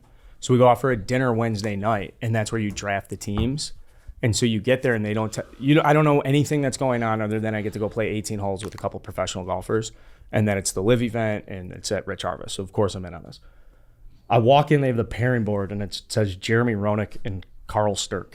I was like, oh, fuck yes. Because that's the amateur grouping, and he is an absolute stick. Like I don't know if you guys know. He's like a +1. So it is expected that he shoots par. Wow. Yeah, he's a good golfer. I did not know that. So they had this big draft. All these guys are walking around. Fucking Phil, Sergio, Dustin, Bryson, Brooks. I'm talking to Brooks. Brooks is like, yeah, Big Cat just canceled me. Just really interesting. Really interesting stuff. He wasn't. What? He wasn't. It's people in his party were. They were like, yo, what's up with that? I did get a tweet. Move over, Red Ed. Saudi Sturk is here. Saudi Sturk's in the house. Mohammed bin Carl. Just saying. Yeah. I have good takes on that, but I'm not for the show. for people Red Ed and me, I got emailed for media credentials. I said no. I'm honorable. Yeah. I mean, yeah. Well, you know what? I'm not. Don't send me down this path where I'm talking about like Saudi Arabia. Did you meet AJ there? My guy who does the consultant, because I got invited too, and I just was like, I didn't. I didn't Distance get myself. invited. What the fuck is this? Everybody's getting I invited. did. But So, me? all right. Well, so that's because you did the UFC interview instead. So we do the draw, and Which is we so get weird. matched up with Graham McDowell and Marty Keimer, who are both major champions, both like European legends, both guys that absolutely skull fucked the United States. at the Former 2012 number one player in the Medina. world, Martin Keimer. Yeah. Yeah. He won a U.S. Open by 8 strokes. Yep. Big deal. So we get to the first tee at the Pro-Am. You're warming up. It's nice. Whatever. It's as nice as you can imagine. They're treating you like a pro. I show up. I get a pass. I'm sitting there having breakfast with Dustin Johnson and shit. And you get to the first tee after you're warming up, and this is the first time Roenick and I are together with the two pros. And I'm immeasurably nervous. And Roenick wastes like 5 seconds just being like, or doesn't even waste 5 seconds being like, all right, what's the fucking game? What's the match? What are we playing here? And Graham McDowell's like, we'll play a match. You guys want to play a match? We'll play a match. Oh, And so how many strokes do you get on the front? And so they're like, what are your handicaps? I'm like, I mean, I'm listed as a 12. I'm probably closer to a 15. I just thought 12 would be appropriate for this. Like, you're an idiot. Graham McDowell's like, I'll watch you take one swing. So I hit a drive about 285 yards down the middle of the fairway, and he's like, you're not a 12. You're much better than that. I'm like, I'm not. I'm telling you. Like, let me fuck up another one. I outdrive Marty Timer with his 3-wood on the first tee. I'm telling you guys, this is very atypical for me. This would be like Dave getting on a mound and all of a sudden you're like, what do you mean you just hit 95? Yeah. Like, I don't throw 95, dude. I throw 91, right? It's like a complete anomaly. So I outdrive Marty Timer. We're walking up to the first ball and I'm like, somebody's closer. And he's like, and he hits his, and then we both hit our wedges. And I shank out of bounds. I'm so nervous. And he hits his like 6 feet and he's like, who's closer now, Kyle? So we had a lot of fun shit talking. That set the stage. They gave us 3 strokes on the front 9. We won by 3 holes. We beat him on the 7th hole. Ronak had like 4 birdies. We were just dialed in. Flat stick was rolling. We were talking so much shit to these guys. So Graham McDowell gets on the 10th tee and he's like, all right, no more games. You guys get 1 stroke on the back. And he's like, we do 3. This is bullshit. He's like, you guys are much better than, you guys get 1 stroke. Graham McDowell proceeds to birdie 3 holes in a row. And this is, the course is unbelievably difficult. I'm sure. Rattles off 3 in a row. It's tied. We go into 16 tied. I birdie 16 on a 120-foot putt. Oh, We go up 1. Ronak birdie 17. We're tied. We go into 18 tied with Graham McDowell and Marty fucking Keimer. And it's not like we're playing bullshit. from this is a real, we're playing the same freaking course. They're about 15 yards, 10, 15 yards teeing off behind us on 4s and 5s. We're teeing off from the same spot on 3s. So the advantage is, like, Ronak is literally just out there carving these dudes up. There's going to be a video, some content that we captured for Stool Scenes that's utterly hilarious. You will not believe how much Ronak was into the competition. Oh, I'm sure. How much shit talking and high fiving and like, let's fucking goes. And McDowell and Keimer were so cool about it. Like, they got in the cameras too. They were talking shit right back to us. It was the most competitive golf match I've ever played. It's by far, of getting together with the boys and like, all right, what's your handicap? Let's get a game going. We were lining up. It was so serious. So we get to 18. I had a 15-foot putt to beat them. Ronak and I both had birdie putts. They were both putting par. And they hit bad drives. We hit good. We hit a fucking awesome drive. I hit an awesome drive. And then Ronak hit a 5-wood in. And so we had fucking birdie putts. It wasn't a scramble either. We took our best tee shot. So I'm clarifying, I'm long-winded. I said I'd be short. I'm not. Now that I'm talking about this is like the best day of my life. So whoever, you took the best tee shot and then you played your own ball in, and then they played their own balls, and then the low score between me and Ronak. So if I got a 3 and Ronak got a 5, we took 3, and then their low score, whoever had the lowest score won the hole. Gotcha. So we were just doing match play back and forth, and so we went into 18 all square. So of 18 holes, how many times did you take your score? We took, I would say we took 6. That's fucking good. 6. I mean, if we're, like, so did you play a supremely He's a good plus round? 1. We took, I would maybe 7, but we took 13 of my tee shots. 12 of my tee shots, 3 of the 4 on par. The one on the par 3 though, Ronak stuck it fucking 3 feet next to the hole in one of the hardest par 3s I've ever seen in my life. Really? And so he was just so down to, like, he's like, we're gonna fucking bury these Europeans. We're gonna bury these losers. Like, don't you dare think for 1 second you're not smoking this drive. Like, the amount of coach talk Ronak had going, it was fucking sweet. So it was funny after we missed our birdie putts, these guys were like, hey, good match. They walked right. They were like, they had a lot of fun. We were hanging out taking pictures and stuff, but like, as soon as Ronak missed the putt, they're like, oh, that's the way it goes. Nice match. Good push, guys. Because they knew we were just going to be talking so much shit to him. So great experience. Want to thank Jeremy Ronak for that. And maybe he'll be a guest on the show at some point. That'd be nice. Yeah. Is he still coming here much? No, he's in San Diego. Just launched a chocolate whiskey. Oh, really? Yeah, just hanging out. He's like, all I'm doing is playing golf. He left Arizona, huh? Yeah. Really? Yeah. San Diego. Wow. Dude, he was so, like, first tee, like, what hold on a second, let's get some drinks. Fucking 11:30, just gassing beers with Ronak at Rich Harvest, playing Graham McDowell, Marty Keimer. It's a great story guy too, dude. Oh yeah, God. Remember that on the way to Notre Dame? JR? When he just sat next to us on the bus. That's awesome. That's very cool. So maybe I don't know. I'll ask you this: the Live people were like, would you guys want to broadcast? I was like, yeah, I'm sure Barstool broadcast stuff. They're like, all right, let's do a call. So I'm like, okay, give me your card. So this is so and so. So would you broadcast? Would you get involved? Would you put your name behind any of this stuff? I don't know enough, to be honest with you. I don't. And I know people are going to say, ooh, I just don't think it's going to work. middleman. I don't think it's going to, like, I don't think people, you could throw all the money at it. You can't make people care. And I don't think anybody cares about these events. The golfers do, and they like it a lot. So I Sure. think that's where their like advantages. They fucking hate the PGA Tour. Like, They're like also all those in- guys on the live Yeah. Well, they all- hate the PGA Tour. So I think that's like their one unique thing. If this works, is you have a population of guys that have won a ton of majors that want nothing to do with the PGA Tour, Yeah. and they have all that money. They don't care, do they? Who? Saudis? Fuck yeah. Yeah, I don't. Yeah, the money's never drying up. I agree. I don't, but like you can throw, it's like good money after bad or whatever that expression is. Like you can't make people care about it. But it's like, would you agree it's the most penetrable multi-billion-dollar sport industry? Like there's no way you're doing this football. You can't do a soccer, baseball, obviously. Like you can take an individual, set a field at a nice place, and then you can take the time. Can you do it with the NBA? What do you mean? Yeah, you could. Smaller rosters. Yeah. Like, I think there's a way. If LeBron was like, hey, for my last year, we're going to do the LeBron League, and everybody's going to get all this money.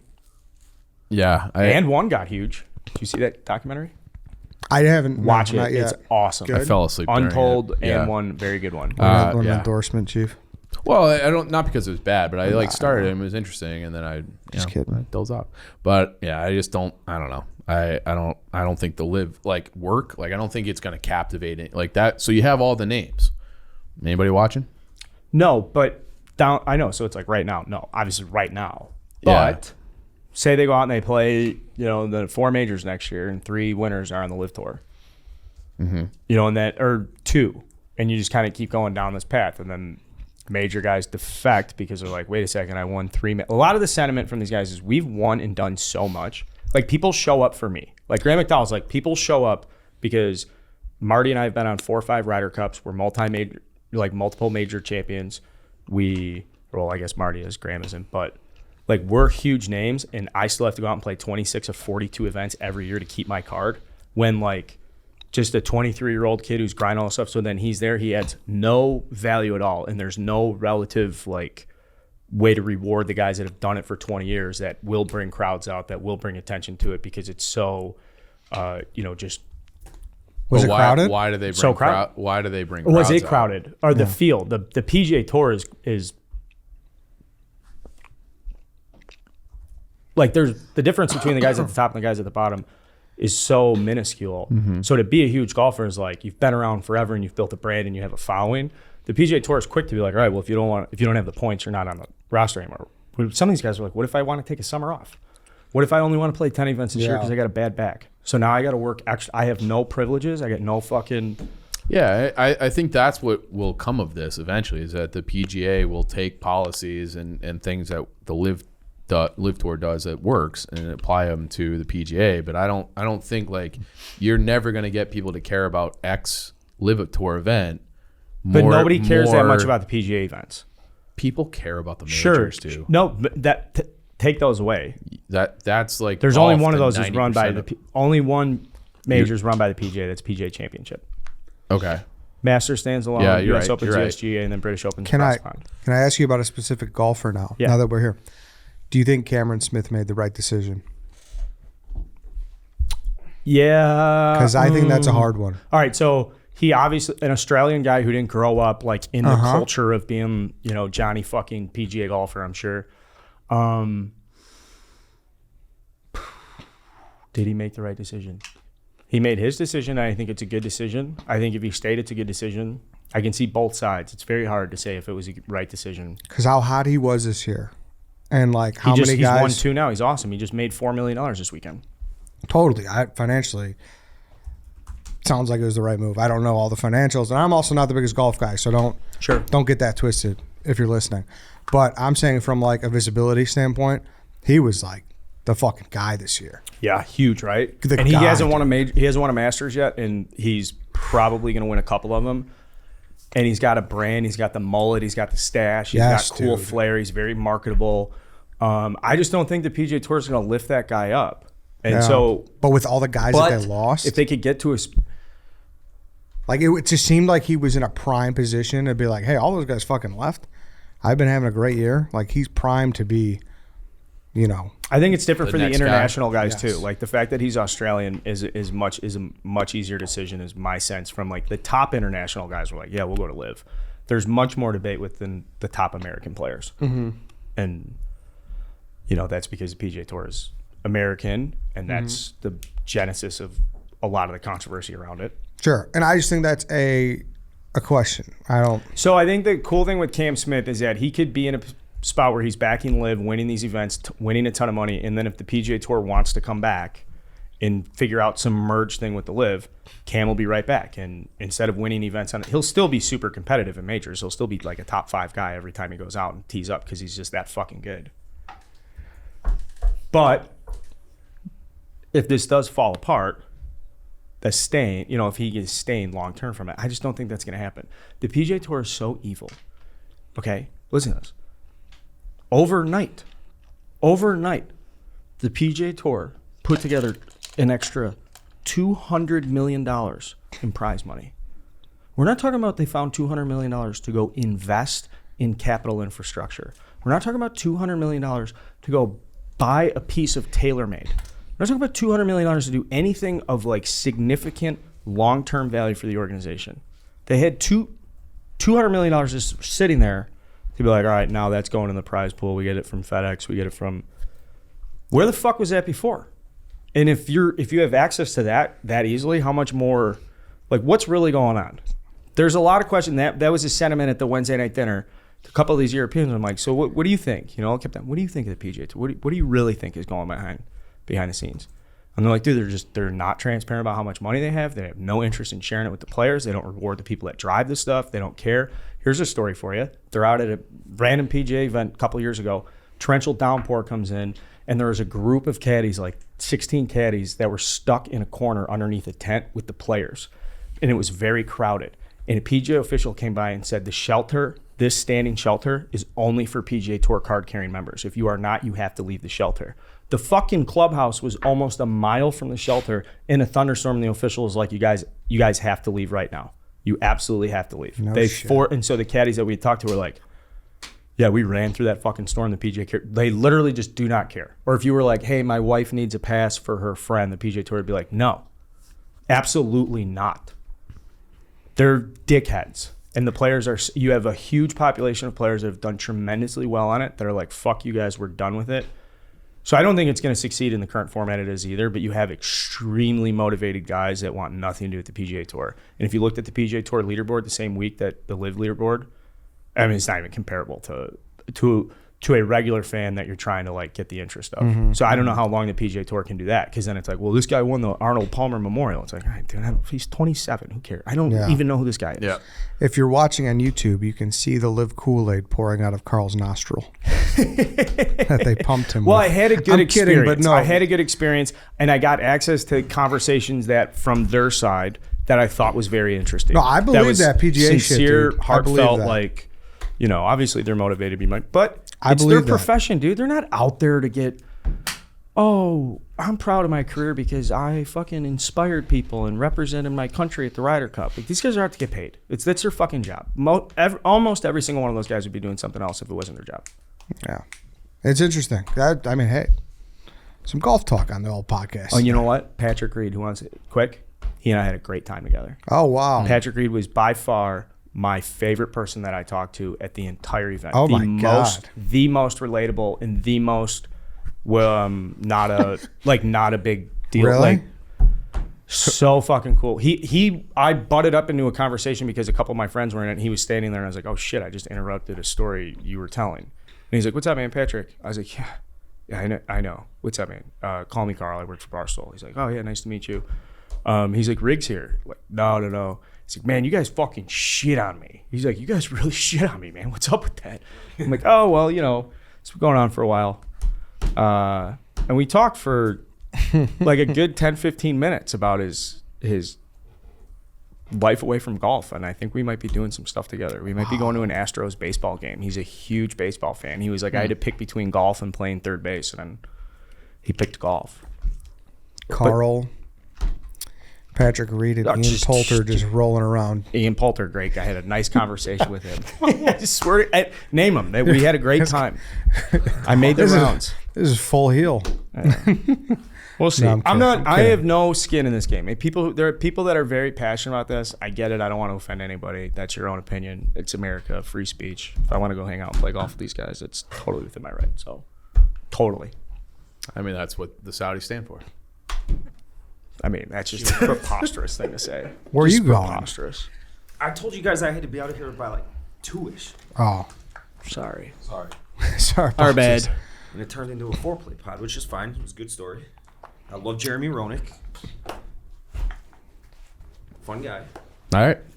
No, Red Sox, Dave. We'll let Dave back up. Yeah, I'm back up. I don't want to rush him. White Sox season's over. It's done. Can All you right. say all gas, please? Are we? I mean, Yeah, all gas. No breaks. DJ, play that shit.